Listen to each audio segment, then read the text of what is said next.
ঠিক যেমনটি বলেছিলাম যে একাদশ দ্বাদশে এই যে এমপ্যানেল যারা হয়েছে তার মধ্যে একাধিক টেন্টেড ক্যান্ডিডেট লুকিয়ে আছে।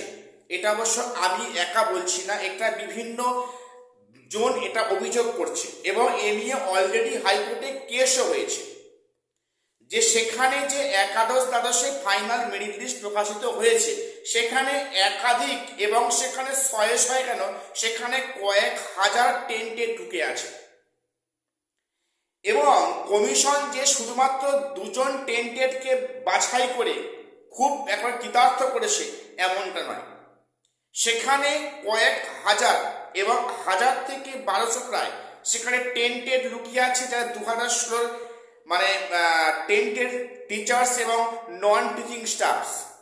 দেখো অবশেষে ডিএ মামলার প্রভাব পড়লো এই এসএসসি ক্ষেত্রে। ডিএ মামলায় যদি তদন্ত কমিটি গঠন করে বিষয়টা খতিয়ে দেখা হয় তাহলে এসএসসি ক্ষেত্রে কেন নয়, আমি দাবিটা করেছিলাম কয়েকদিন আগে, আমি নয় সেখানে একাধিক জন এই দাবি করেছেন। করা উচিত, কথাটা মানে এই পার্সপেক্টিভে করা উচিত এবং সেখানে সেই বিষয়কে কেন্দ্র করে হাইকোর্টে মামলা দায়ের হয়েছে যে এই এমপ্যানেল লিস্টে কতজন টেন্টেড আছে একটা বিশেষ সিট গঠন করে এটাকে বের করতে হবে।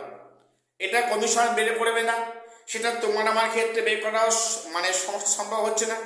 কাজে একটা বিশেষ তদন্ত কমিটি গঠন করে এই এমপ্যানেল লিস্ট থেকে টেন্টেডকে আলাদা করতে হবে, এই দাবি উঠল কলকাতা হাইকোর্টে। সে নিয়ে মামলা হয়েছে এবং বিচারপতি অমৃতা সেনের ম্যামের ডিভিশন বেঞ্চে এটা নিয়ে অলরেডি কেস ফাইল হয়েছে।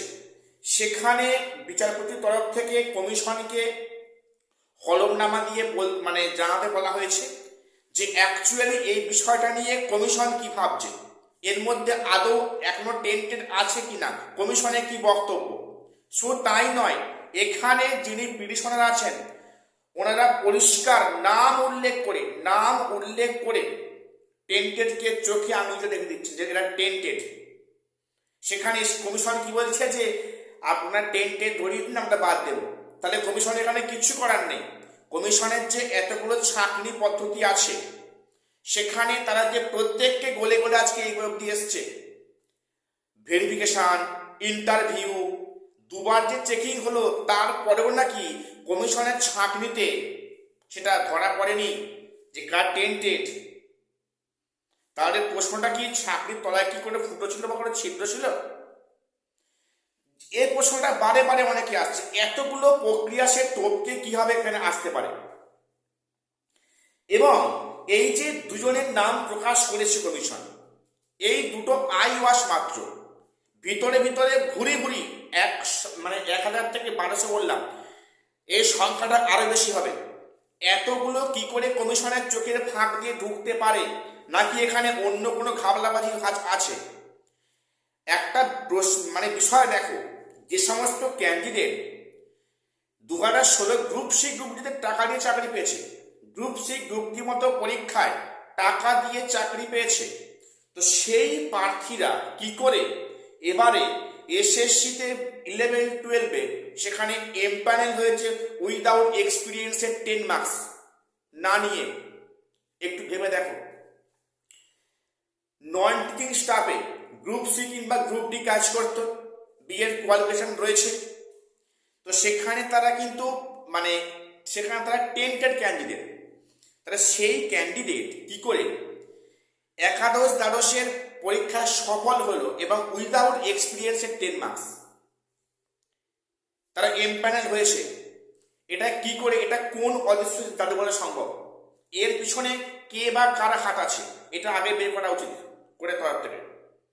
এবার শুধু তাই নয়, শুধু বের করা দেওয়া নয়, তাদের কিন্তু দৃষ্টান্তমূলক শাস্তি হওয়া উচিত মানে দরকার আছে এই মুহূর্তে, যে আমার মনে হয়। টেন্টেডদের প্রতি আমি আগে বলেছি বিন্দুমাত্র সহানুভূতি 0.1% আমার নেই, আমার কোনো অনেকেরই নেই। টেন্টেড ক্যান্ডিডেটরা টাকা দিয়ে চাকরি পেয়ে যোগ্যদের বঞ্চিত করেছে, এরা সমাজের কলঙ্ক, আমি জোর করে অন ক্যামেরা বলছি। তাদের প্রতি বিন্দুমাত্র সিম্প্যাথি অন্তত আমার নেই এদের শুধু বাদ দিলে হবে না, এদের দৃষ্টান্তমূলক শাস্তি প্রদান করতে হবে, যাতে করে এই ভুলটা করার আগে 5বার ভাবে কোনো ব্যক্তি ইন ফিউচারে। জানি না ব্যাপারটা কি হবে। এবারে অনেকে বলছো যে এই যে তদন্ত কমিটি গঠন হলে তাহলে এই নিয়োগ প্রক্রিয়া কি আরো পিছাবে? হ্যাঁ, পিছাতে পারে, না বলছি না। আর এই যা পরিস্থিতি মনে হচ্ছে, ফেব্রুয়ারির মধ্যে কাউন্সেলিং শুরু হবে না। কাউন্সেলিং বিজ্ঞপ্তি তো আসবে, কিন্তু কাউন্সেলিং প্রক্রিয়া শুরু হবে মার্চের আগে নয়। আমি বলে আগাম বলে রাখলাম, কথাটা মিলিয়ে নিও। এবং এখানে এই মানে এতে কিন্তু নিয়োগ প্রক্রিয়াটা আরো লেন্দি হতে পারে। এবারে অনেকে বলছে তাহলে কি এই প্যানেলটা বাতিল হবে? দেখো, এ পার্সপেক্টিভে প্যানেল বাতিলের কোনো সম্ভাবনা নেই। এই গ্রাউন্ডে যে সেখানে টেন্টে যদি যদি ধরা হয়, যদি সিট গঠন করে ধরা হয়, তাহলে তাদেরকে বাদ দেওয়া হবে। এখানে প্যানেল বাতিলের কোনো প্রশ্ন এই পার্সপেক্টিভ অন্তত আসছে না, তার অন্য গ্রাউন্ড আছে। আমি এ নিয়ে অলরেডি ভিডিও করেছি। তো যাই হোক, সেখানে বিষয়টা এখন আদৌ বিচারপতি এটা অনুমতি দেন কিনা, এবং সেখানে হলফনামায় কমিশন কি তথ্য প্রকাশ করে, নাকি সেখানে কমিশন আরো 5-6 জন কি 8 জনের 10 জনের সেখানে নাম বের করে দিয়ে এটা আই ওয়াশ করে দেয়, ওটাও দেখার বিষয়। তো সেটা হলফনামায় কি দেয় তার উপর ডিপেন্ড করছে যে বিচারপতি কি নির্দেশ দেবেন। তবে কিন্তু ডিএ মামলার পরে এটা হওয়াটা উচিত ছিল, দরকার ছিল, এবং আমি আশা করছি এটা হবে। এটা সিট গঠন করা হোক, এটা পরিষ্কার প্রকাশ্যে আসুক যে টেন্টের এই লিস্টে কত আছে এবং তারা কারা কারা। তো আজকে আমি এটুকুই আপডেট দেওয়ার ছিল। প্রত্যেকের চ্যানেলটা সাবস্ক্রাইব করে রাখো এমন গুরুত্বপূর্ণ নিউজ সবার আগে পাওয়ার জন্য। আর শেষ করছি, দেখা হচ্ছে পরে কোনো ভিডিওতে।